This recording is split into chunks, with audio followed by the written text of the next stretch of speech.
to Global HR Congress 2018 and head Amity Institute of Behavioral and Allied Science to give a brief introduction about the Global HR Congress. Good morning to all and honorable dignified dignitaries on the dais. Before I introduce this Congress to all, I want to talk something about how this idea coined in the mind, or it is brainchild of our true Vice Chancellor, and this shape has taken because of her struggle and long journey. We started working on this idea in the month of September, and from there onward, slowly, we started with the psychology school, but to make it really global in the nature, number of other schools were included, and not only that, it was made global from the perspective of, because number of countries are also participating in this Congress. And the ultimate aim of this Congress was to establish the human being before human resource. If we will take Hindi meaning of human resource, it is sansadhan. So sadhan, sansadhan and human resource. If we will treat the human resource as human being, then the ultimate core objective of maximization of profit and wealth will change to the maximization of human well-being. This is ultimate aim. And if we want to include the human well-being in orientation, then it is necessary that it should be multidisciplinary. Multidisciplinary in the sense, whatever different elements which can touch the human resource, specifically in the industry, all they should come together and all they should work together to come up with such an approach which can provide a platform where everyone, starting from the grassroots level of workers to the top executive, everyone can get human treatment. If we will talk about the profit maximization and wealth maximization, then it will lead to the war game. But if we will go to the well-being of human being, and yes, if we will take care of the environment and sustainable development, then we need a collaborative approach to provide such a paradigm where the solution for all existing HR problems can be resolved. So taking that into orientation, the brainchild of this Congress, HR Congress came into existence, and we started working. And I am very happy today that we are having a large galaxy where more than 10 countries participants, and where the professionals, research scholars, industrialists, yes, chief executives from industry, from corporate, they are participating, and they will deliberate and discuss about various issues related to the human resource. And to organize this event effectively,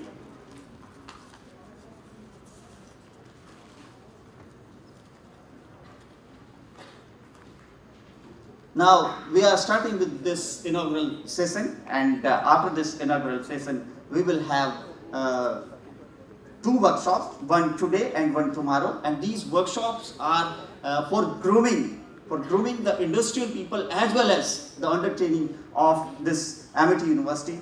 The basic emphasis, if I talk about the vision of founder of chairman of this university, his sole aim is to produce best possible human professionals which can address the need of present day, and that addressing is what is demanded by the industry. Generally, if we compare the curriculum of the universities and what is demanded by the market, there is a huge gap in that. But the emphasis of our founder chairman is to minimize that gap, and that gap is minimized by bringing the integration between academia and industry.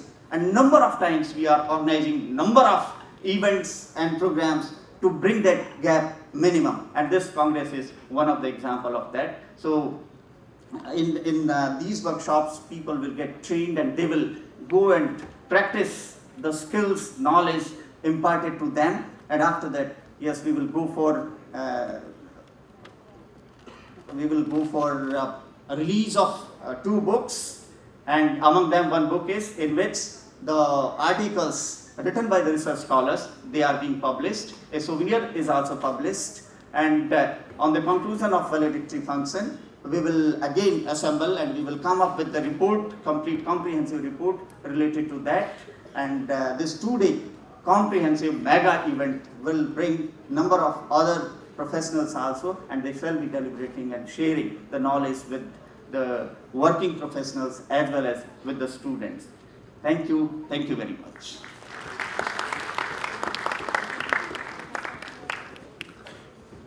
Thank you, sir.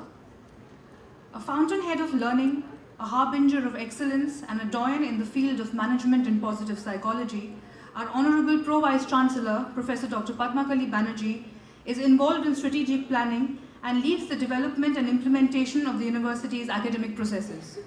She has spearheaded many innovative initiatives, including introducing the flexible credit system, industry academic integration, and internationalization. A pioneer of the skill development program at the university, she has been instrumental in getting Amity a prominent place in the skill map of the country. She is an executive coach and mentor and has been a resource person and a trainer for management development programs at various national and international forums. May I now have the pleasure of inviting our Honorable Pro Vice Chancellor, Dean Academics, Director, Amity Business School, and Chairperson, Global HR Congress 2018, Professor Dr. Padmakali Banerjee, for the opening remarks and welcome address. Thank you, Dr. Chandni. First of all, I think each one of you could sense the kind of passion and involvement of the conference directors from how Professor Rishipal spoke very passionately about the journey of how we could do this kind of an event today. So a round of applause for all the conference directors who are sitting on the stage, and louder round of applause for all the organizing committee people who could get the best distinguished people on campus. Well, I think today, April 6, 2018, I'm sure it's going to be historical because we are starting a movement with a mission and a great vision. Amity University, Gurgaon is committed to excellence, striving for academic excellence through academic innovation, industry integration, and internationalization. So with the core values, we are trying to bring in the best that we can into the curriculum. We have today with us the distinguished people, His Excellency. I'm happy to introduce Mr. Chris Sunday on a Friday. So round of applause for his presence here. I have the most charismatic leaders I could get them. Many of them I've known them for decades, and I'm so privileged and happy that they could come in. Any CEO or a C-suite or any vice chancellor who is getting out of his office to come and spend half a day with the university and with the students of Amity, I think my hats off to each one of you. So round of applause for each of these leaders, distinguished academic as well as people. Whether they are from the government, from the health. For example, we have Dr. Brahmdeep from Civil Hospital. I know how busy he is as a doctor. I have with me Mr. Gopal Krishan, who is the director of the GBCI, and he is here. I know how much he is a globetrotter. We have with us Mr. Raj Nehru, who is now the Vice Chancellor of the Skill University. And a round of applause for each of these doyens that you are sitting here. Mr. Pankaj Dubey, he is the CEO of the Polaris, and I know what wonders he has done with the kind of success he has brought to not only one company but a series of industries. And of course, I must tell you that all this is only possible because of the the leadership that we have right from the top. The kind of, I would say, the leadership you have from the founder president, Dr. Ashok Chauhan, our charismatic, dynamic leadership of our chancellor, Dr. Asim Chauhan. Then we have at the campus our Honorable Vice Chancellor, Professor P.V. Sharma, our Deputy Vice Chancellor, General Suhag. We have with us many of our eminent directors and deans who are sitting with us. We have our, the first founder, Vice Chancellor, Professor Ashish Sharma, sitting on the front row. We have our Dean, Student Welfare, General Bal, and the directors, Professor Rajendra Prasad, General Narang, all the heads of the institutions, our registrar, Mr. Sengupta, all the people who have come from far off universities, and I know how early morning you traveled and you came to the campus with large number of students. So a round of applause for each one of you. Now just 2 lines that I thought I must talk about excellence and that's my belief. And what I think which is happening to this so-called disruptive world, dynamically changing, fast changing world. I think no more excellence is about meeting expectation. No more excellence is only about Six Sigma. I think excellence is a journey today. I think excellence is about doing much more than what you're expected, be it in education, be it in the curriculum design, be it in the industry today. There was a time in the last about 20-30 years, we have seen how industries have emerged. We've seen how from manufacturing to services, and now whole lot of list of sectors that we have which goes beyond 20-30 large sectors. We have seen how India has progressed in terms of how the government initiatives have come. We have seen the era of globalization. What is becoming important? There was a time when we were talking about benchmarking. There was a time when we were talking about some innovative practices, best practices. There was a time when we were talking about competition. But today is an era of collaboration. For the sake of collaboration, a round of applause for all of the people who have managed to come for a collaborative effort that we want to do at the university. We take pride when the Prime Minister talks about the youth, when we are talking about a progressive nation. We take great pride in talking about the efforts that India is making to become from a developing world of just human resource who can work, but human resource products who can become superhuman human beings. So I think in that era, I think collaboration is the future. The other aspect which is very critical is the industry leaders are taking very important decisions. It's a very difficult era today. You don't know what is right, what is wrong, what kind of technology will take over, what kind of systems will work, what kind of operations would be the best operations. So I think what becomes very important is not learn one software, but to have the core knowledge that you can take up any software and work with it. So in that case, what becomes of paramount importance is training the human resource. And when we say human resource, whatever would become very important in the years to come, whatever technology we may have, whatever genetic engineering we may do, but at the end of the day, we have to deal with human resource. So I think training and making human resource capable for the future, for a very dynamic and disruptive future that we are going to witness in the years to come is going to be very critical. So at the university, we are focused on training our students. At the industry, we have set up centers of excellence, practice, research, outreach centers where we train people. Whether we have, for example, if you look at, we have, we get handpicked people who come and teach. We have people from the industry. We have many of the heads of the institution. For example, in the media, we have a person from the industry who has come and joined, and we are going to set up an Amity television. So I think it's a beginning of a new world that we are going to see. We are trying to look at how we are able to bring in, collaborative efforts and diversity in learning. So if you look at in the flexible credit system, our students are getting minor in the areas where they are able to have better employability. So there are areas, a student of engineering who can do a course in animation, or a student of engineering who does a course on liberal arts, or a student of law who is getting aspects of management, which is a very integrated program. So I think we are very focused. I am expecting a lot what will come out from these 2 days of deliberations. We have had distinguished faculty, guests of honors who have come here. We have more than about 20 CEOs and director level persons who have come.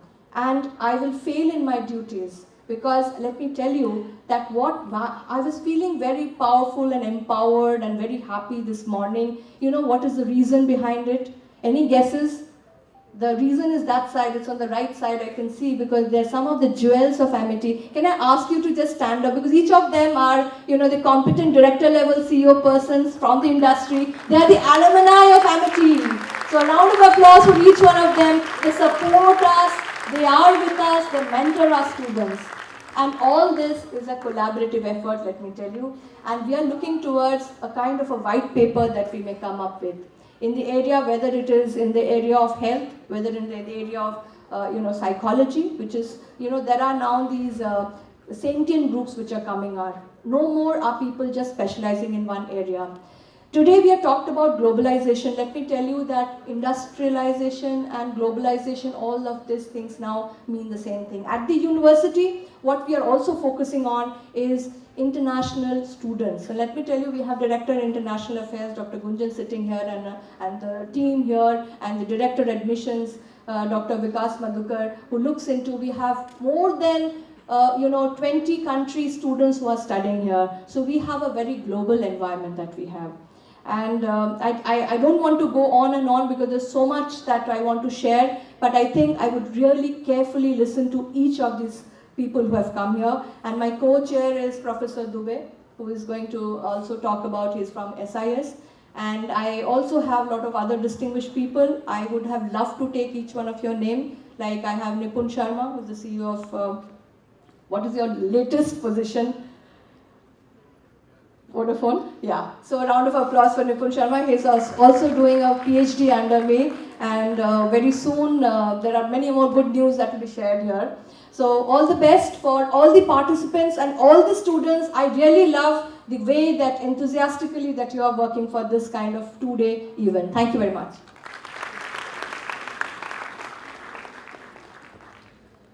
Thank you, ma'am, for enlightening us with your extremely valuable thoughts. We are extremely privileged to have with us an exceptional corporate leader and visionary, Mr. Pankaj Dubey, CEO and Director, Aisha Polaris. May I now invite Mr. Pankaj Dubey to kindly share his thoughts.